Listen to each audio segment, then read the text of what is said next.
बिस्मिल्लाहिर्रहमानिर्रहीम।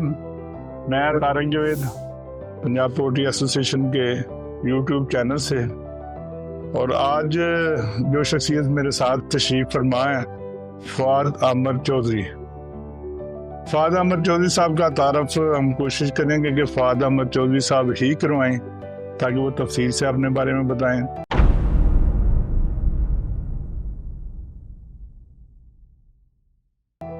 अस्सलाम वालेकुम।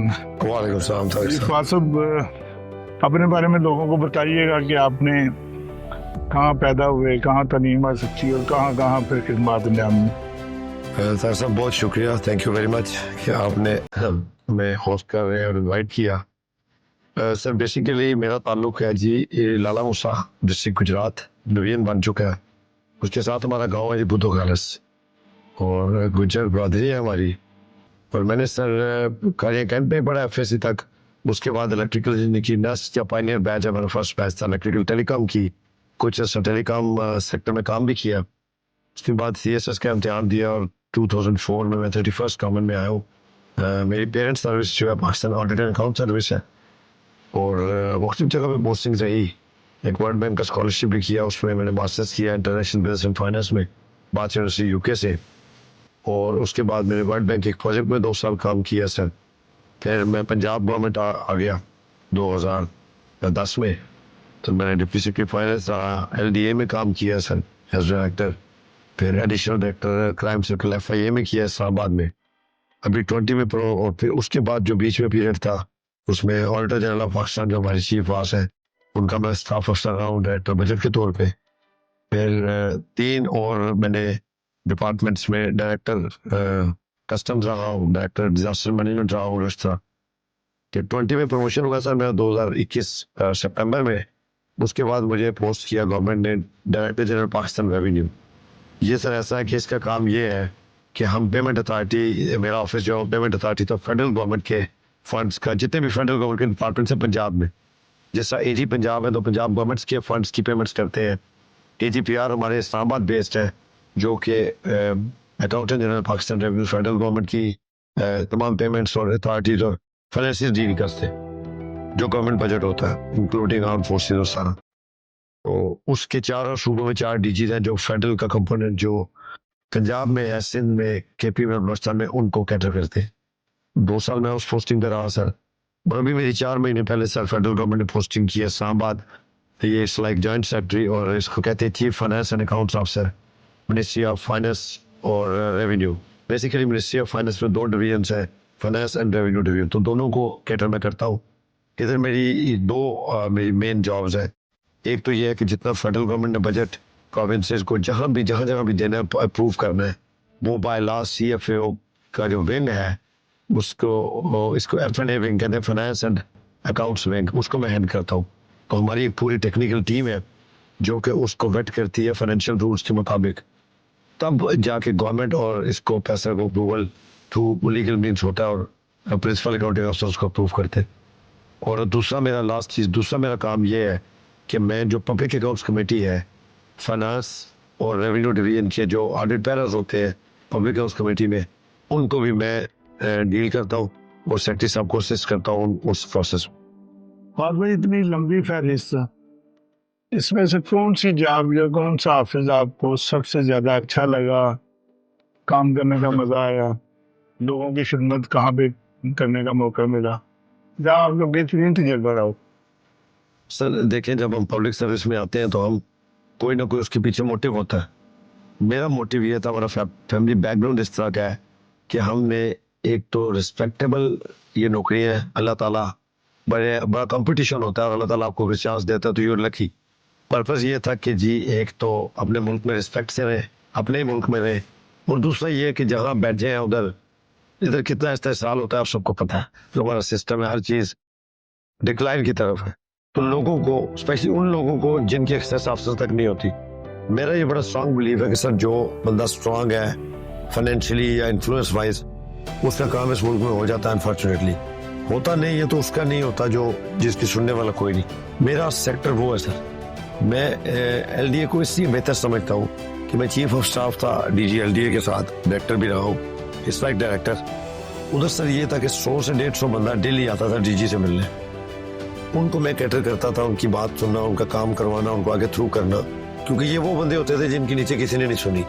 तो मुझे एलडी से याद आता है कि उधर अल्लाह ताला ने बहुत गरीब जो हमारा सेक्टर है उसकी खिदमत का बड़ा मौका मिला।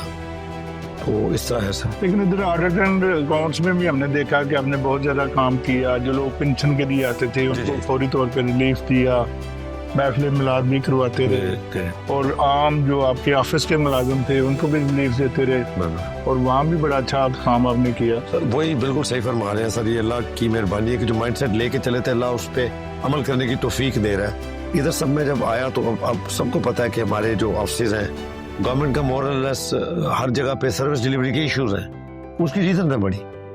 ऐसा नहीं है कि गवर्नमेंट के लोग काम नहीं करना चाहते, ये सारे बुरे, ये सारे अच्छे, हर तरह की शेड सोसाइटी में हर जगह होते हैं। मैं जब इधर ज्वाइन किया DGPR तो हमारा जो ऑफिस था, अब देखें इट्स अ बिग ऑफिस के हर जिले में भी जो फेडरल के दफ्तर है उनकी पेमेंट्स हम करते थे, लेकिन ऊपर स्टाफ की हालत 2 फ्लोर पे ये थी कि वो बिल्कुल समझे कि बगैर चेयर और टेबल्स के बैठे हुए थे, पैथेटिक हालत। तो मैंने एक बेड़ा उठाया, अपने सेक्रेटरी साहब से बात की, कंट्रोल जनरल अकाउंट्स हमारे हैं फकूल अहमद गोंदल साहब, बड़े पोस्ट शास्ता और अच्छे अफसर और बड़ी जूनियर्स की बात सुनते हैं। उनको जाके रिक्वेस्ट की, हमने स्पेशल बजट लिया, टेंडरिंग करके, और सारा सर वो 2 फ्लोर्स का दफ्तर मैंने 6 महीने लगे हमने रीमेक किया। हमने अपना जो क्लर्क है उसको भी इज्जत से टेबल कुर्सी पे बिठा के उसका AC वाला कैबिन बनाया कि यार ये कंफर्टेबल होगा तो अगले बंदे को तंग नहीं करे, क्योंकि बंदे तो डीजी के पास तो कोई आता है ना, सारा दिन लोगों ने उसके पास जाना है। पेंशन वालों को अपग्रेड किया, फिर मैंने खुली कचहरी इधर स्टार्ट की सर, कि भाई जिसको भी हमारे अफसर पे, AO पे, WO पे एतराज है वो सबके सामने बताए, और उसको उधर कई बंदे सस्पेंड भी किए, कई लोगों को शाबाश भी मिली जिन्होंने काम किया था। सर पर्पस यही था कि लोगों को एक्सेस होनी चाहिए ना हमारी। बहुत बड़ी लोगों की खिदमत करना हमारे मजहब में भी है और माशरे की एक ज़रूरत भी है। तो लोगों में डिसइंफॉर्मेशन फैलाने का भी आजकल बहुत रुझान जो है ना वो बना हुआ है। ऐसा ही है। तो हम चूँकि पोल्ट्री के बिजनेस से रिलेटेड हैं, इसलिए हमारी कोशिश होती है कि हम अपनी पोल्ट्री से मुतल्लिक लोगों को जो ह्यूमर्स हैं उनके बारे में आगाह करें, और जो उसकी सच्चाई है, उसकी हकीकत है, उसके बारे में बताएं। तो मैं आपसे इस सिलसिले में ये पूछना चाहूँगा कि आप चिकन पसंद करते हैं, खाते हैं, आपके बच्चे पसंद करते हैं, खाते हैं, या आप इसको बुरा समझते हैं? जो भी सच्चाई है वो बताइए। बिल्कुल, बड़ा अच्छा सवाल है जो रेलिवेंट भी है आपके इससे। सर बिल्कुल बुरा, पहली तो बात यह कि अल्लाह ताला ने, मेरा ये ईमान है कि जो चीज़ प्रोड्यूस की है इस दुनिया में है उसका कोई ना कोई पर्पज़ है। तो बुरा तो बिल्कुल, और खाना तो रिस्क को तो बुरा बिल्कुल नहीं कह सकते। डेफिनेटली जितने सर मतलब बहुत ही चीज़ों को अनफॉर्चुनेटली हमारे मुल्क में लोगों ने बिजनेस बना लिया कि एक बात ऐसी करनी है कि उससे उनको बिजनेस जनरेट हो। मेरा नहीं ख्याल कि बिल्कुल बुरी नहीं है सर। प्रोटीन जिसमें बेहतरीन प्रोटीन्स हैं, इसमें कुछ इस शोबे में कुछ इशू हो सकते हैं जिनकी इस्लाह की जा सकती हो, लेकिन सर बिल्कुल हम चिकन यूज़ करते हैं, we are always looking for good chicken.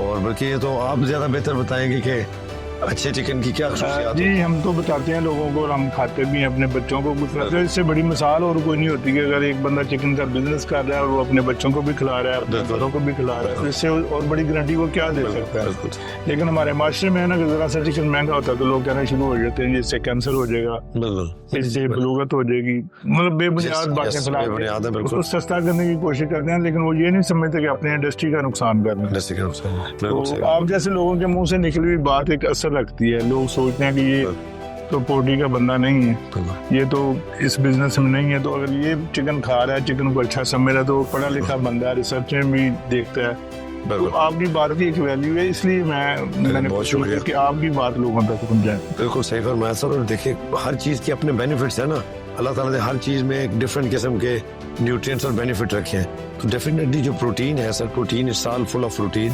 तो मसल बिल्डअप के लिए जो लोग एक्सरसाइज करते हैं या वर्कआउट करते हैं, तो चिकन बड़ा एसेंशियल एलिमेंट है। देखिए बीफ के अपने बेनिफिट्स हैं, मटन के अपने, लेकिन चिकन को आप इग्नोर तो नहीं कर सकते। बिल्कुल ये बेनिफिट, चिकन सर सस्ता तरीन भी है, अवेलेबल भी है, और इसमें प्रोटीन लेवल भी प्लस इसमें एक चीज़ बड़ी हमें ज़हन में रखनी चाहिए कि हम हमेशा बात करते हैं देखिए जी, वही बात है कि जो अपर स्ट्रेट है जो हर चीज़ अफोर्ड कर सकते हैं तो उसका तो इशू नहीं है। हमारा 60-70% बंदा तो मटन और बीफ अफोर्ड ही नहीं कर सकता। तो अगर हम उसके सामने टीवी पे आके ये कहना शुरू कर दें और वो भी बेबुनियाद बात कि जी ठीक नहीं है, तो वो तो बेचारा उससे भी जाएगा। बिल्कुल ऐसे ही। तो वो उस सोसाइटी के उस हिस्से को भी ज़हन में रखना चाहिए। फवाद साहब आपका बहुत बहुत शुक्रिया।